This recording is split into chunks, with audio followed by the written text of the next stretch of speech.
Hey everyone, welcome to another installment of Harry Potter Theory. In this video, we're going to be discussing the Mirror of Erised, and everyone's favourite potions professor, Severus Snape. Snape is the subject of much controversy in the Harry Potter universe, fighting for both good and evil forces at one point or another. He's such a dynamic character, and I think that's why he's a good subject for the question, what would Snape see in the Mirror of Erised?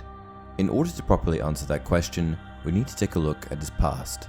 Snape was born on January 9th, 1960, to a muggle father, Tobias Snape, and witch mother, Eileen Prince, and grew up in the muggle town of Spinner's End. Spinner's End was in close proximity to Cokeworth, another small muggle town where the Evans family lived. Because of the close proximity of the two villages, it was only a matter of time before Snape would meet Lily Evans, a girl that he would later become deeply infatuated with. After meeting, the two would go on to spend a considerable amount of time together, and in 1971, the pair began attending school at Hogwarts. The beginning of Snape's tragedy was in that same year, when they were sorted into different houses. Snape was sorted into Slytherin and Lily into Gryffindor, and though that didn't mean that they were unable to see each other, it did mean that they spent a bit more time apart. It also didn't help that Slytherin and Gryffindor were rival houses. Also sorted into Gryffindor were the Marauders, Sirius Black, Remus Lupin, Peter Pettigrew, and of course James Potter. James Potter was a talented student, but also a huge bully, and he spent a lot of his time ridiculing and pestering Snape, who grew to hate him with a passion. Snape's incessant bullying at the hands of James and the Marauders led to his introduction to the dark arts at a very young age. Snape's introduction to the dark arts was never good for anyone, particularly because he was an extremely talented young wizard. His future was quite promising, and while learning his primary course material at Hogwarts, would even scribble in his notebook and invent curses, charms, and potions. Snape even produced his own version of the potions class textbook under the alias the Half-Blood Prince. However, Lily, who Snape remained friends with, didn't like the path that he was going down, or the people that he was spending his time with. "Thought we were supposed to be friends," Snape was saying. "Best friends?" "We are, Sev, but I don't like some of the people you're hanging around with. I'm sorry, but I detest Avery and Mulciber." "Mulciber? What do you see in him, Sev? He's creepy. Do you know what he tried to do to Mary McDonald the other day?" Lily had reached a pillar and leaned against it, looking up into the thin, sallow face. "That was nothing," said Snape. "It was a laugh, that's all. It was dark magic, and if you think that's funny." And it was Snape's pursuit of darkness that further distanced him from Lily. At that point in time, he was intent on achieving power. He had discovered the dark arts, something that he was particularly good at, and the sky was the limit. Why would he give it up? By continuing along this path, Snape would eventually become a fully fledged Death Eater, serving Lord Voldemort himself. He may have surrounded himself with the wrong types of people, but these people praised his magical ability. Snape didn't join the Death Eaters because he was inherently evil, he joined them because he was unsure of his place in the world. All he knew was that these people accepted him for who he was, and no one else did.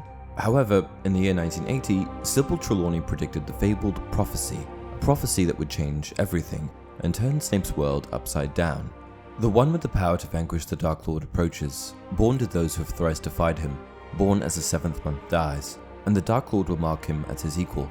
But he will have power the Dark Lord knows not, and either must die at the hands of the other, for neither can live while the other survives. The one with the power to vanquish the Dark Lord will be born as the 7th month dies. Severus Snape, who was a Death Eater at the time, quickly found out about the prophecy. As he was infatuated with Lily, Harry's mother, he knew almost immediately that he would need to act. He knew that he would have to do something, but how could he ensure that Lily Potter stays safe? With nowhere else to go, Snape turned to his enemy at the time, Albus Dumbledore. "Well, Severus, what message does Lord Voldemort have for me?" No message. I'm here on my own account." Snape was wringing his hands. He looked a little mad, with his straggling black hair flying around him. I come with a warning. No, a request. Please." "What request could a Death Eater make of me?" The prophecy. The prediction. Trelawney." "Ah, yes," said Dumbledore. "How much did you relay to Lord Voldemort?" Everything I heard," said Snape. "That is why. It is for that reason. He thinks it means Lily Evans." "The prophecy did not refer to a woman," said Dumbledore. "It spoke of a boy born at the end of July." "You know what I mean. He thinks it means her son.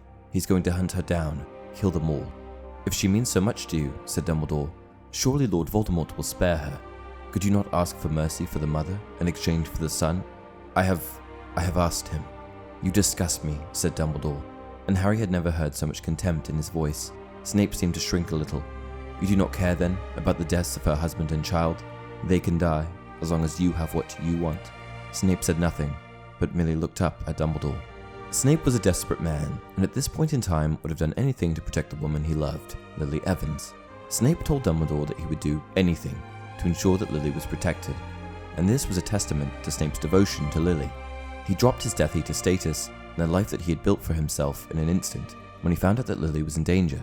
However, all of this ended up being in vain, as on October 31st, 1981, Voldemort found the Potter residence, travelling there with one goal: kill the boy. When he entered their home, he quickly ended the life of James Potter, and then started making his way towards Lily and baby Harry. When Voldemort approached Lily, he asked her to step aside and let him have Harry. He said that if she did so, he would spare her life. But obviously, Lily's only goal was to protect her son, and she was subsequently murdered by Voldemort's Avada Kedavra. When Voldemort turned his wand on Harry, his curse rebounded back at him, the result of Lily's sacrificial protection. It marked the end of Voldemort for a time, but also the end of Lily Potter. The Mirror of Erised is a magical mirror that shows us the deepest, most desperate desires of our hearts. This is reflected in the mirror's name, no pun intended, as Erised flipped around reads as desire. The mirror itself was made sometime before the end of the 19th century, and is located in the Room of Requirement in Hogwarts. In the films, we see very few characters actually stand in front of the mirror, and I think this is a good thing, because it allows us to speculate. With the tragic life that Snape had lived, I think there are a few things that he would have seen had he looked into the mirror. I think that it goes without saying that whatever Snape saw would be somehow related to Lily Evans. However, what I think we can theorize on is the stage of his life that he would see himself, and possibly Lily. I think that the earliest possible event that Snape would see in the mirror would be the Hogwarts sorting ceremony in the year 1971, the year that him and Lily were sorted. This was a pivotal moment in both of their lives, as it put stress on their friendship. They were sorted into different houses, rival houses at that, and this may have been the defining moment that put them on completely different paths. I think that in this scenario, Snape would have seen himself and Lily being sorted into the same house, Slytherin or Gryffindor. I don't think it would have mattered as long as he was with Lily. This would have meant that their paths never diverged quite so much, and could have resulted in a very different future for them both. My second theory is that Snape would have seen himself and Lily together in 5th year. 5th year was important because it was the year that Snape really secured his path of darkness. It was also the year that he called Lily Potter a mudblood. I never meant to call you a mudblood, it just slipped out. It's too late. I've made excuses for you for years. None of my friends can understand why I even talk to you.